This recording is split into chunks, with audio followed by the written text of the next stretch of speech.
Welcome to another episode of Growth Hacker TV. I'm Bronson Taylor, and today I have Keary Crawford with us. Keary, thanks so much for coming on the show. Thanks for having me. Yeah, now I'm excited because you are the co-founder and COO of the Growth Strategy Company, and with a name like that, it has to be a great interview for Growth Hacker TV. And you're also the author of Growth Thinking, a book that I've been reading through for the last month or so. So let's start with the company, and then we'll kind of move into your book. Sound good? Absolutely. So tell us about the Growth Strategy Company. Are you guys a research firm? Are you a consulting firm? Are you a software company? It seems like you got your hands in a lot of stuff there. What do you guys do? Yeah, we kind of do it all together, exactly what you were just saying. We, as our name says, we do, our whole purpose of our company is built around growth and how do we help companies achieve and sustain business growth. We are all three. We do provide research that is tailor-made for growth.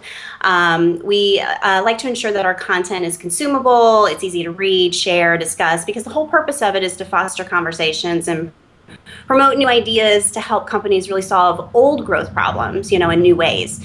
But we also are a consulting firm as well. We exclusively focus on business growth, so we're not like the traditional we are all things to all people kind of consulting model. Our learning and consulting support services are designed to help companies define and achieve those growth objectives. And then, our future is really built around technology. We built a platform called Growth Cloud, and that platform helps companies grow and sustain growth separate and apart from our services. So they can do them by themselves. We can also help them do it.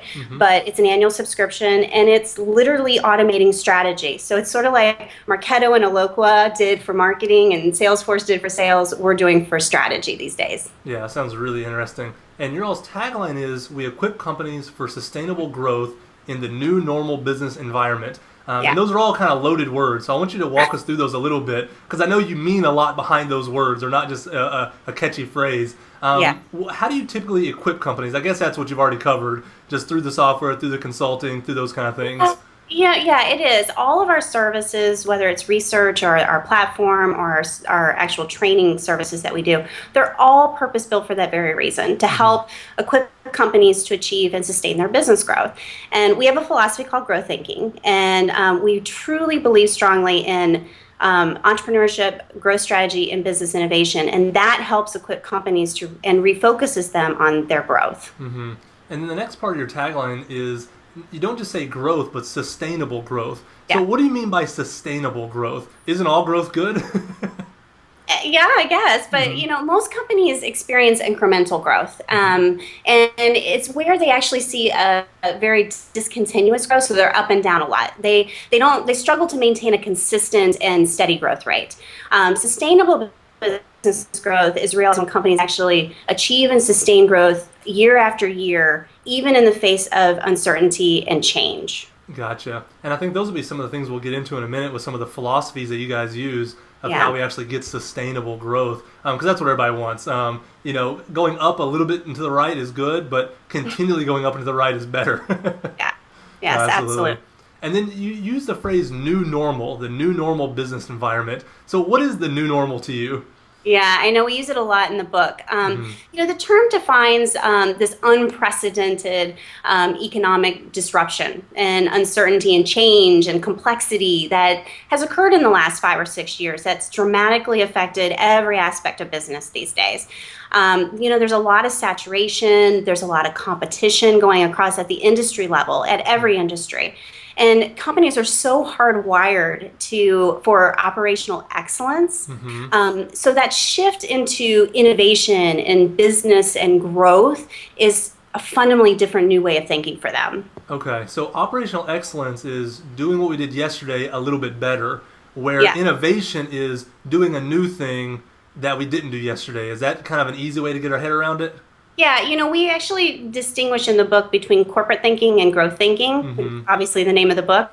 And corporate thinking is really that dominant mindset that every company does. They lean themselves out. They've taken every scrap of waste out of the equation, and you have to have it to properly compete these days. It's your basic ticket to compete. However, with the new normal business environment of all this shift and uncertainty, the only way you're going to grow is to think outside that box anymore. You have to have a new way of thinking. You have to create demand instead of fulfilling demand. You have to, you don't compete head to head. You create entirely different markets and new offerings. So it's a different way of thinking these days that is needed for companies. Yeah, and as you talk about the new normal, tell me if I'm wrong, but the business that comes to my mind is Apple.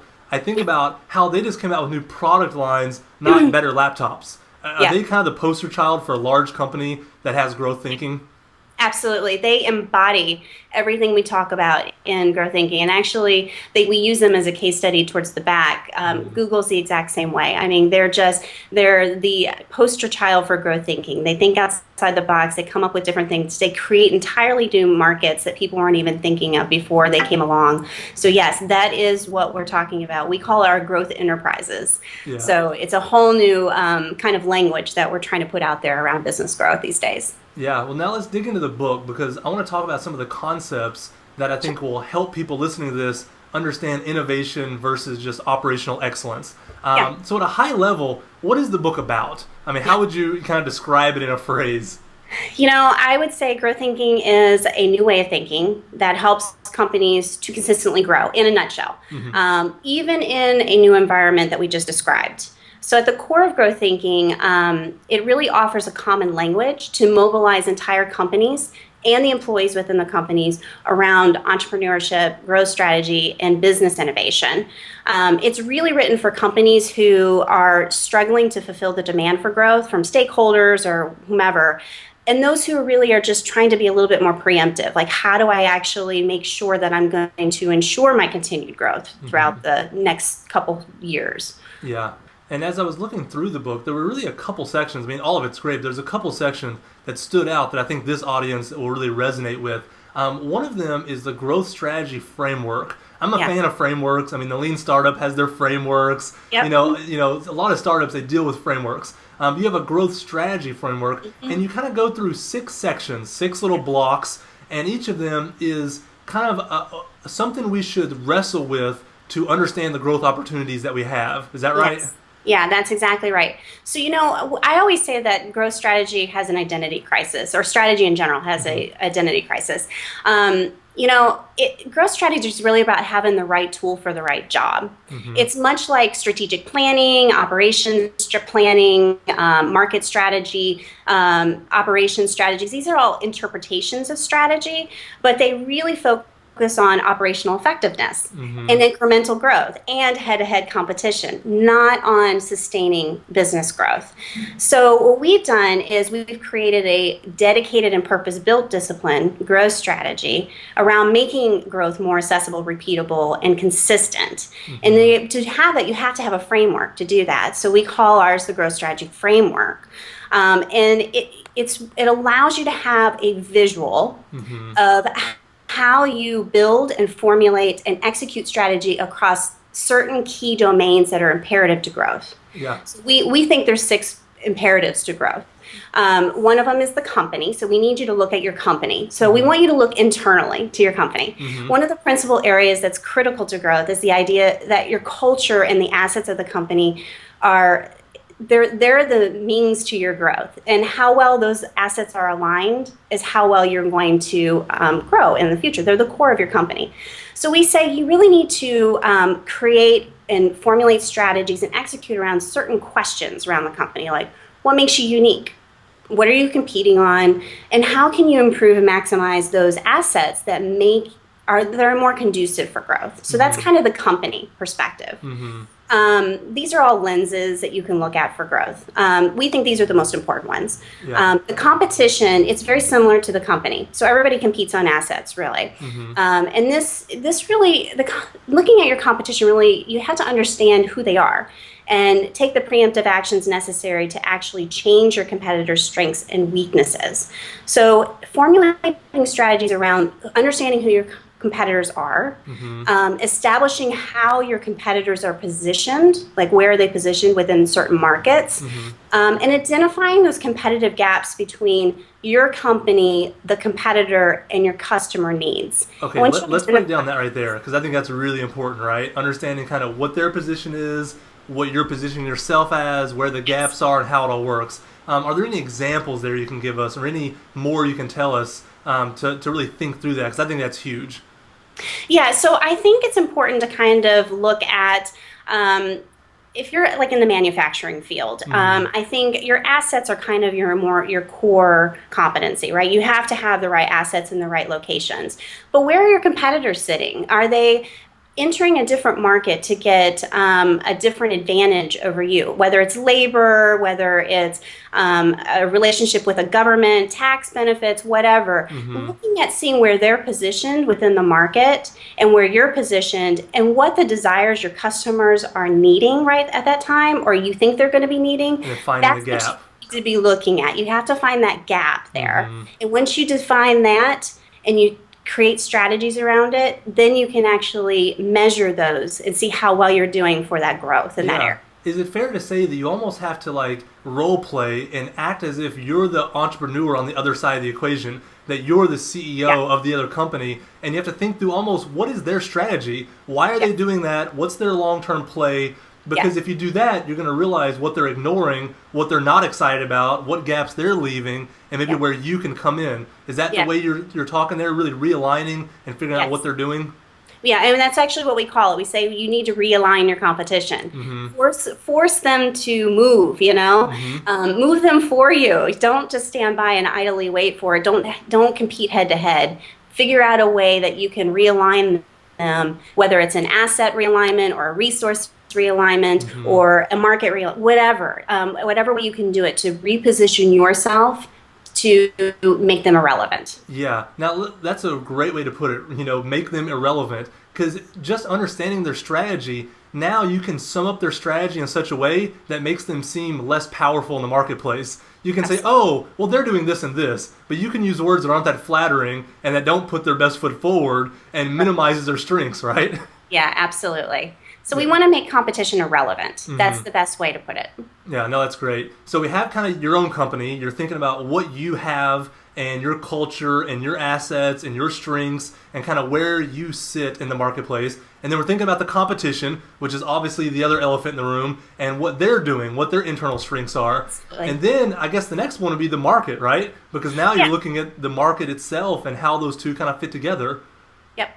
So the market it's interesting. Everybody knows their current market really well, but what they don't understand is their future growth, and all their opportunities are going to come from markets that they're not in. So we say that you have to really kind of reframe your markets. You need to formulate strategies and execute upon where are we going and why do we need to do that. So let's look at shifts and trends. What's really going on in markets, and why is that market appealing, and why is that market not appealing? And maybe that market's appealing today, but given the shifts and trends and maybe regulations or trade issues or whatever, maybe that market's not going to be so attractive in 2 or 3 years. So thinking ahead of that is really important. Okay. And another thing with the market, the other thing that I said, a lot of people know their markets, but they're not thinking about the other markets. This is the same thing that's true for customers. So, companies understand their current customers very, very well, but they're not thinking about non-customers. Like, who am I not serving these days? Okay. So they're very, very tuned into their existing customer base, but not to where their growth is really going to come from. So we say you have to explore the new customers as well as markets, and defining new customers while you're defining new markets, and who are we not looking at right now who we could satisfy a need for. Going back to the example of Apple, and we're talking about their products in this case, but they came out with whole new product lines. It's that same way, it's that innovation thinking, but doing the same thing with customers, not just selling better to your existing customers, but having a whole new demographic that could benefit from what you're doing. It seems like there's a mental block there. Because, I'll give my own example. Growth Hacker TV, I have all this content, I know who it's for. I know that audience well. It's hard to make the mental shift that, but this other group might benefit also if I just offer it in this way. Do you find that companies have a really hard time just even imagining new markets that they would even care? New markets and new customers in general. I think I think they're so complacent sometimes. I mean, we could talk RIM all day long. We could talk Nokia all day long. They're so complacent and they don't think about it until it's too late. I mean, Apple pretty much made Nokia irrelevant because Nokia had the technology way before Apple did, but they didn't think there was a market for it because they didn't go out to see if there was customers for it. This is the way it was. This is what people have always wanted. Why would they want something like this? It wasn't meaningful to them, but it was very meaningful to the potential non-customers that they were not thinking about. Yeah. So realizing that, being ahead of the game, and understanding that there's certain questions that you need to ask to be able to kind of try to be ahead of all of this. Yeah. A little bit. No, that's absolutely what the framework's about. Well, you mentioned RIM. I mean, that's a great kind of antithesis to Apple, where they thought that business was not a new normal. They just thought it was the way it was going to be. That they were the market leader, and if you're, it's like Coca-Cola. You stay the market leader. No one can take that mantle from you. But now business, anyone can take it from you. MySpace is huge. MySpace isn't anything. RIM is huge. RIM isn't anything. And so this new business environment, it's just understanding that it's absolutely chaotic. And if you ignore innovation, you have no chance in 10 years. You may be fine today, but you have no chance in 10 years, right? Yes. Yeah. I completely agree with that. You really have to be a little proactive in every aspect of business these days. And I think that's why the 3 pillars of growth thinking are so important. I mean, it's not just an offering thing. It's not just a business model thing. It's not just a customer thing. This is also internally focused as well. You have to be able to get outside of your comfort zone and to have that little bit of a balance on risk tolerance, so to speak, to make something happen. That's the only way you're going to make something happen in the new normal business environment. I'm so glad you just said that. Just going out and being willing to make something happen. My assumption is, you can tell me if I'm wrong, that that's a big part of what you do when you consult, is you just go in and just light a fire. You just say, look, you need to think about this stuff. Things are changing. The business landscape is chaotic. Here's some things you might want to try. Here's some ways to think about it. But just having some energy in the room around growth allows them to start thinking, oh, who are our customers? What should we try? All these things. And I just want to say that to the entrepreneurs listening to this. Growth happens when you care about growth. You have to be thinking about it. You have to be obsessed with it a little bit. You have to have a plan. If you're thinking about something else, growth isn't going to happen. Is that right? Yes, I completely agree. You have to make it an organizational discipline, whether it's a one-person organization or a 500,000, person organization. You have to make growth an entire organizational discipline, or it's not going to happen. And I think Apple and Google are so good at that. And I hate to use them so much because they are childs for a reason. They are. And the other things that people really have to think about is their business models. And I think business models these days are really a modern source of commerce. We actually, it shapes a company's identity, and it really is who they are and who they serve and what does it do and how does it do it and how does it get paid to do it, and if you can renew your business model alone, it's a critical component to actually modern growth strategy. Yeah, let's dig into that. Let's dig into that because I think business model is not talked about enough. I think about Google, for instance. We'll go back to some of these examples. They have an Android phone that's basically free because they're not competing on hardware. They don't need to make a margin on hardware. So they're competing with Apple, giving away phones almost because they make their money on AdWords. So their business model allows them to hurt a competitor because they're allowed to give away something that someone else has to charge for. And that's thinking about business models, right? How do we make money and how can we use that as an advantage to crush competitors because they can't make money the way we do and they have to compete in their own way. Is that right? Yeah, I like to think of business models as, I like to do scenario planning. And if I can test things out in my head, and the good thing with Growth Cloud is you can actually do it in a system before you actually put money to it, Which is always good. Which is always good these days, especially given the fact that people go into markets without even thinking of the risk and lose billions of dollars to do it. But, you can take business models and you can kind of make portfolios of them. And what I mean by that is you take the components of your business model, whether it's your channel delivery, whether it's your partnership, whether it's your value proposition, whatever it is, your revenue stream. And if you can think of different ways to integrate those and combine them, you can actually reinvent your business model by just doing that.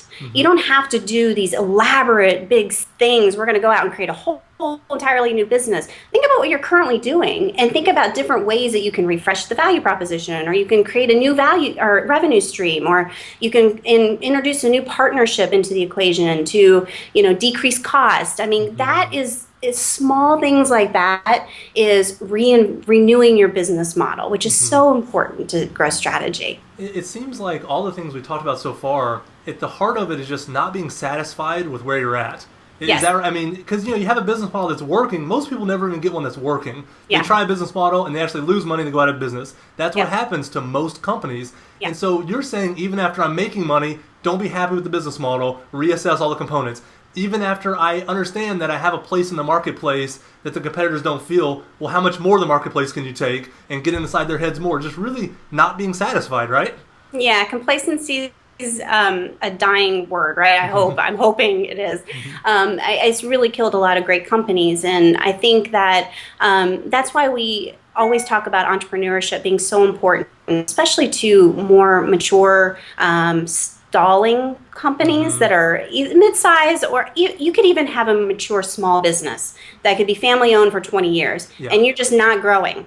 But if you're not thinking about kind of refreshing that mindset, and that I'm allowing myself to be entrepreneur, I'm giving myself permission to fail, to try different things, to take a little bit more risk than I normally do, I think it'll go a long way no matter how big of a company you are. One person to the multinational ones. Yeah, and you said a key word there, give yourself permission. Permission, just allow yourself to have thoughts that may not be that good. I mean, that's one of the things that I practice is allow myself to have dumb thoughts, allow myself to have radical thoughts, allow my mind just to go there, because there's no penalty in just allowing my mind to think, well, what if I gave away this and charged for that? What if I got this person on board as a partner and then I could do this instead of that? Like, just thinking about it, you don't lose any money. Absolutely. You don't. And I think it's fair. I think companies really need to do that. They need to give teams and employees the permission to actually test things internally, to talk about them, to collaborate. If it doesn't work, pivot from it. Pivot and go a completely different direction. But at least test, because that's what's really going to bring up the new offerings, the new products, the new ideas, new experiences that could be a huge new future growth outcome for you. Yeah. And then the sixth one that we haven't really talked about a lot, but it's kind of been in everything, is the offering. Yes. And that's kind of been woven through all we talked about. But just really think about how to refresh the offering, give new offerings, all that, right? Yes. So products and services in a company oftentimes get stale. A lot of companies do. I mean, we can go back to BlackBerry if you want. Sure, why not? But the proposition of these offerings may not be strong enough as it is to be used. So creating a strategy around renewing that offering is so critical. And it could be taking a product that you have and creating a service around it, or taking a service and creating a product around it, or creating an experience above it all. And Nespresso is beautiful at this. Nespresso started out as a coffee making machine. Then they went to home, and then they sold the services around the pods, and then they created this whole experience around these great cafes that they put out together. And it's a great brand because they hit all the intangibles and tangibles of an offering. And they just keep renewing themselves. And they're a beautiful, I love to use them as an offering example because they just hit it all. Yeah. Now let me ask you this, with all the growth strategy framework things that we've talked about, we've given a lot of examples like Apple and Google and RIM and Nokia and really household names, but those are big companies. And a lot of the consulting you guys do is with larger companies. A lot of the audience watching this, they're just starting out. They're just got themselves, or they got a few team members. They just got VC funding maybe. They're trying to make something happen. Does this still apply? Should they still go through this list and think customer, market, company, offering, competition, business model, how can I innovate in those 6 areas and that'll lead to growth? Is it still relevant? Yes. So growth thinking is a philosophy, but it actually has tangible tools. And the tools and the philosophy, the whole mindset around growth thinking is size and industry agnostic. So it doesn't matter what size of company you are. You could be a one-person dry cleaner. And I know now I need to look at all 6 of these areas, and I've got to figure out simultaneously, but also consistently repeating the process. So strategy is a living discipline. It constantly has to be refreshed or it dies. That's what's happened to these other companies. So looking across these 6 areas continuously over every year, every quarter, just constantly looking at it. How can I make myself better? No matter what size or industry you're in, yes, this philosophy can work for you. Yeah. No, and it's good because as much as I think about growth for us, I didn't have a framework that was this detail-oriented or this clear, but this is basically what my mind's running through. Is just all these kinds of things. It was just a little more chaotic. Now I have something in front of me with 6 blocks on it that I can, systematically think through, which is even better. Another way, we're going to cover probably some of the same ideas we've already talked about, but another way to come to it is from what you call the science of growth. And you have 3 things: time, space, and sources. We'll start with time, which may be one of my favorite things that I got from the book, because it just made things really clear for me. But how does time and growth kind of go hand in hand? So we have a couple of DNA organizational things we talk about. We talk about the psychology of growth, the science of growth, and the mechanics of growth. So the science of growth is it's really about a fundamentally new business logic that you put within and it really is about creating growth and value creation as a function of time, space, and source. So the time is, by considering time, companies can actually deliver short-term growth, which is what a lot of companies focus on, especially through strategic planning, all that normal strategy planning stuff is really focused, even sales and marketing are focused on short-term growth. But we need you to also think simultaneously about medium to long-term growth. And that's where your differentiation, that's where your long-term growth is going to come, that's where your sustainable growth is going to come. And looking at the framework of growth strategy, that will help you develop the strategies for that medium and long-term growth. Gotcha. So you're always thinking about all 3. You're doing something for today, something for tomorrow, and something for the future. It's short-term, mid-term, and long-term growth. And is part of the problem, because companies don't do that, right? They focus on the short term, basically. Because, the quarterly, things are coming out and they need to get the numbers up. Or, for whatever reason, they're trying to pay the bills if they're a small company. It's hard to think long term when you're trying to pay the bills. Is part of the problem that to do long term things, they don't show any results in the short term, and people just can't get over that hump? Absolutely. And unfortunately, most companies are so held to Wall Street. I mean, they have to show returns and they have to immediately pay their employees. And so they're so focused on meeting that immediate need that's why they stall. Because by the time they get to the next quarter, they haven't thought far enough ahead. They haven't given themselves enough time to think for the long term, to get the strategies in place that are actually going to be able to get them through a full year, get them through a full 2 years, get them full, 5 years, whatever. So being able to stop for a second and think a little longer term than just your immediate needs will get you, it'll go a long way and it'll help you achieve and also be able to sustain your growth. Yeah. And a company that I think about with that discussion of time is Amazon and Jeff Bezos. Because, some people love the way he thinks about time and some people hate it. I'm kind of on the fence. I mean, I'm going to wait and see how it plays out and just see what I think about it. Because he plays long ball. He doesn't care if if the quarterly announcements are not up and to the right, and the stock doesn't take that much of a hit because a lot of the investors know he's playing long ball and he's, willing to give away shipping for free so that he can build up this massive customer base. I mean, he's not playing short term almost at all, right? Yeah, he is on the extreme side of time.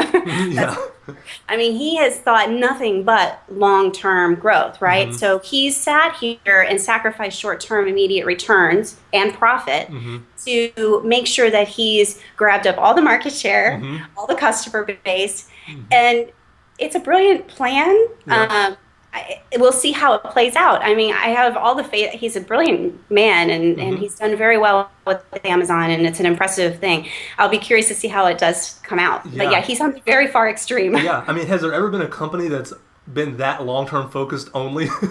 I can't think of another one. I can't either. And I think it's going to be interesting because if he succeeds, it's going to become the new thing that you should do if you have, the possibility of taking massive market share. And if he fails, I think the opposite's going to happen. they're going to get even more, focus on the near term. So, I hope he succeeds because I think long term matters. But, we'll see. I don't know. We'll see what happens.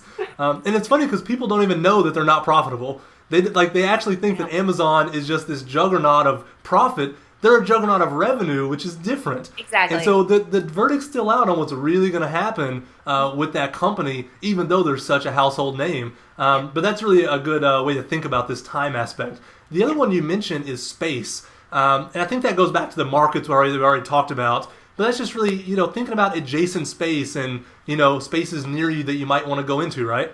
Yes. So the space dimension, companies this is about exposing adjacent and entirely new markets. So again, this goes back to the Apple example, or just thinking outside of the market you're not currently looking at. So the space thing is getting outside of your comfort zone of what you're currently doing within whatever current market you're at, and really thinking around you. What else is going on? How can I take advantage of that? How can I do something that it will create a first mover advantage for me, things like that. So space is really also very important to sort of the science of growth. Yeah. And then the third one you mentioned is sources. Explain sources to me a little bit. What do you mean by that? So we call sources. So by exploring new sources of growth, companies are able to kind of create unique combinations of value propositions, offerings, whatever that can drive growth. So sources of growth can be anything from what we talked about earlier, how do I create a new product? How do I service, experience around it? Where's my new source of customers? Where's my new source of market? So creating all of these connections and combinations and playing around with them is creating new sources for unique combinations of value proposition. Gotcha. And then, because of your framework, because of all your kind of philosophical thinking about growth, it seems like it's led to some counterintuitive beliefs that you have that you don't hear talked about a whole lot. Yeah. One of the things I found online is you say that companies can't buy growth. What do you mean by that? Because we think that's what M&As do. They buy growth, right? Yeah, so Cisco's a great example of this. Cisco, over the last, ever since it was formed by a husband and wife team, entrepreneur team, that's how they grew. They bought company after company after company, and they grew very well over the last it's worked out very well for them for a while. A lot of companies use merger and acquisitions to buy their growth. We say it's a proxy for real growth. Growth-focused companies, we call growth enterprises, they don't buy growth. Rather, they focus on M&A activities for emerging technologies or a complementary offering that could provide them with a differentiation or a first mover advantage. So mergers and acquisition is not a dirty word. It's not a no-no in growth thinking. You have to strategically think about it. You don't grow just to have favorable accounting treatment to allow you to adjust your growth rates in the past. That's a proxy. You buy for forward-thinking growth. So you buy to try to figure out, there's a new emerging technology that I can integrate into a project I already have that could really create a unique value proposition for my customers. So it kind of goes back to that idea of time. And so if they're doing M&As only for the now, the short-term growth, you're already at the end of that growth curve for that company, and it's just going to die off. I think about Zynga buying what's that one company, Pop, whatever, that did the word game that went crazy, and then they bought it at the top of its growth. I can't remember the name of it; it's escaping me. They bought it at the top of its growth, and if you look at the curve, like the week they bought it, it starts going down. So that was a bad M&A because they didn't buy for future innovation; they bought for today what they have as an asset. Where if they had bought something that was an emerging technology, something new, a new kind of game, it's really thinking more midterm and long term, and that's how you buy growth if it's possible, right? Yeah, it does hit time very well. It also is a good source. What's my new source of technology that I could come up with that could create a new offering, and space as well. If that new complementary offering can get me into a completely different market I wasn't even thinking of. It really embodies all three components of the science of growth. Yeah. Really. And then another thing that you say is that finance doesn't create growth. So tell me about that a little bit. Why doesn't finance create growth? And what do you mean by that anyway? Yeah, this is kind of a complicated concept. So this is really the difference between inside out and outside in measurements of growth.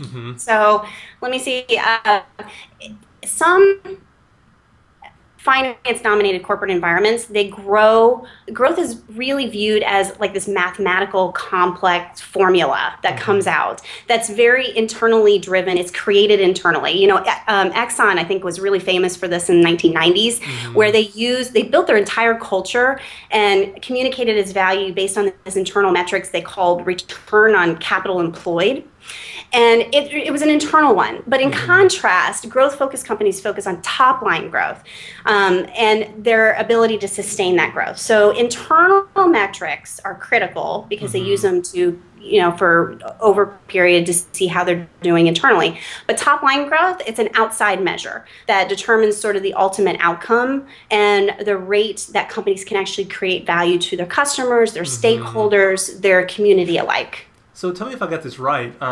It's basically, is what you're doing is the market responding in the terms the market already uses, not with your fancy new algorithms that you use to hype up everybody to make you think you're growing. At the bottom line, are people buying what you're selling more today than yesterday? Do the numbers that we normally think about growth with, are they going up and to the right? Not some internal metric to make employees feel good, right? Yeah. So it's not about financial engineering.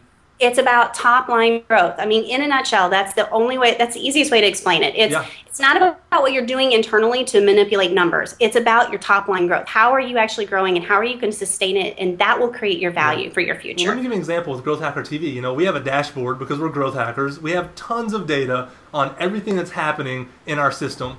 Yep. And there's only one number that matters. How much was my paycheck this month? That's because that's the number where it doesn't matter how many videos were watched. It doesn't matter how many new accounts we have. It doesn't matter how many end of the day, there's a lot of metrics. Is my paycheck going up or is it going down because I'm an employee trying to make money? So it's just the bottom line is the market responding when it comes down to money. And if they're not, they're not. It makes things simple, Yeah. It does. And financial engineering is, you can name the names of companies who have gotten in trouble for financial engineering over the years.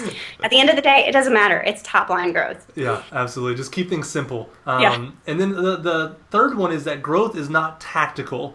What do you mean by that? Because we love tactics here. We use them all the time. So how is growth not tactical?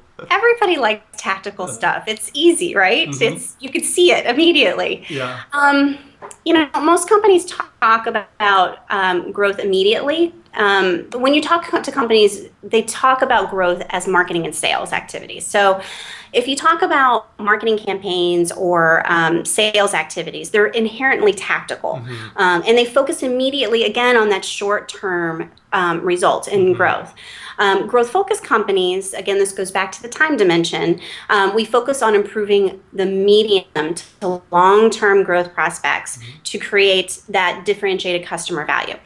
This approach, when you think all across the three horizons, the short to long-term, this takes companies from being tactical and fulfilling demand tactically to strategically creating new demand that leads to higher growth. Yeah. So thinking over that time aspect again. No, that's great. And I'm actually a huge fan of both. I mean, you need tactics and you need strategy. Because strategy without tactics is just people talking in a boardroom. And tactics without strategy is not knowing what I'm doing and shooting from the hip and maybe hitting my target on accident. When you put them together, it's a really powerful 1-2 punch. And that's what I want people to hear from this is the philosophy, the strategy, the overarching concept is here's the 6 things in the growth strategy framework. Have a way for your company to think through those 6 things on an ongoing basis, not just once. Make sure you're thinking about them in the short term, midterm, and long term. And then you have a discussion about tactics. How are we going to actually move the needle, given that we're going to try to redefine the customer to be X instead of Y, right? Yeah. And growth thinking, and I'll just make this one point because I think it's very important to what you just said. Growth thinking is a complement. It's almost an antidote to everything companies are doing currently. You have to do what you're doing. You have to be operationally efficient. You have to lean out your organizations. You have to do all the things that you're currently doing, looking at short-term growth. You have to have sales and marketing. Those are inherent in every company, but it's also a basic ticket to compete. In order to grow in the new environment, you have to think outside that. You have to have sort of like a yin and yang to that, right? And we think growth thinking is that. You have to still do what you're currently doing to stay, current. Yeah, to stay alive today. But we also want you to think outside of that shell a little bit. And I think that's where people will start realizing that they can actually sustain and actually keep it going, the growth that they need to. Yeah, no, that's great. Well, Keary, this has been an incredible interview. I have one last question for you. Given how much you've thought about growth, a lot of people watching this are entrepreneurs. They're trying to get something growing. What's the best advice you have for any startup that's trying to grow? Being a serial entrepreneur, my partner and I talk about this all the time because this is our third venture. And we've been lucky and blessed enough to have them been sold or bought by private equity firms in the past. But I think that the one piece of advice that we always go back to is the one advantage that entrepreneurs have over medium to large companies is their ability to change direction quickly. So if you pivot quickly, take advantage of that. Take the time and give yourself permission, again, to experiment, to challenge all your assumptions that you have about business and growth, and evolve those ideas into new offerings, new business models, new customers, and new markets. And I think you'll be very successful. Yeah, as an entrepreneur, they can run through the strategy, the growth strategy framework faster than other corporations. Absolutely. Which means they can innovate so quick. And the whole interview has been about innovation, not just operational excellence. So that's great advice to end on. Keary, thank you so much for coming on Growth Hacker TV. Thank you for having me.